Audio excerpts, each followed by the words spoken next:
Guys কি কম দুঃখের কথা বুঝছেন। সাজিদের বাপে কক্সবাজার গেছিল, তো একটা পেঁপে আনছিল, অনেক বড় পেঁপেটা। পরে হইলো আমি কি করছিলাম, আমি তো ওই পেঁপেটা খাইলে শেষ হয়ে যাবো, তাহলে অর্ধেক পেঁপে রাখি ডিবের ভিতরে। মানুষের দিকে ডিবের ভিতরে অনেকদিন সংরক্ষ করে রেখে খায় বুঝছেন। কারণ আমিও রাখবার চাইছিলাম আদর্শ হাত করে যে আমার স্বামীকে আমি পরবর্তীতে এটা কেটে সুন্দর করে খাওয়াবো। তো আমি আজকে বের করছি, আজকে শুক্রবার, তো বের করে দেখি এটা কি চেদা বেদা হয়ে গেছে। এটা কিন্তু কথা, আমাকে সে তখনই বলছিল যে এটা তুমি রেখিও না, আমাকে তুমি পরে খাওয়াতে পারবে না, আমি এখনই খেয়ে ফেলি রাক্ষসের মতো। তো আমি ভাবলাম যে না, মানুষে তো সবাই ফ্রিজে রেখে রেখে অনেক বছরই খায়, আমি 1-1.5 মাস রাখি, কিন্তু সেটা তো আমার ভাগ্য হলো না।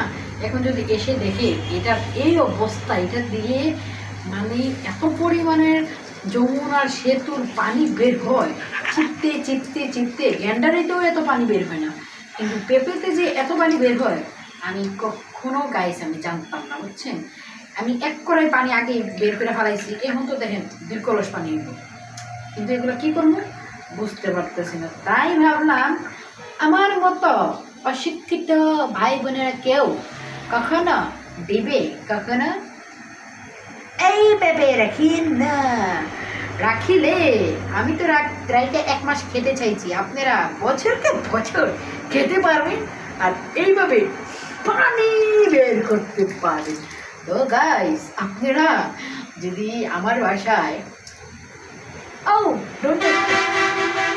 এমনি শীতের দিন আমার পেঁপে ডোন্ট টাচ মি, আমি তো এমনি 10 দিন 5 দিন পর পর কিছু করি, কিন্তু হতো ওই এটি দই আমি 2 মাস পর পর কিছু করবো।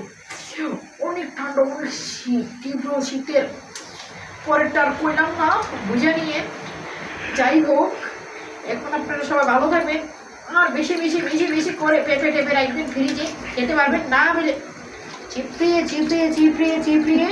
আমি এখন এগুলা আমাদের বাসার নিচে ব্রিজ আছে একটা, অনেক বড় ওভার ব্রিজ, সেটা অনেক বড় ওভার ব্রিজ, সেই ওভার ব্রিজের নিচে যায় পেঁপের রসমালাই বিক্রি করবো। কে কে খেতে চান এসে পড়ে, আমার বাড়িতে অ্যাড্রেস নাম্বার টাম্বার সব আমি দিয়ে দেবো, ঠিক আছে। ওকে, গায়ে গায়ে পাতায়।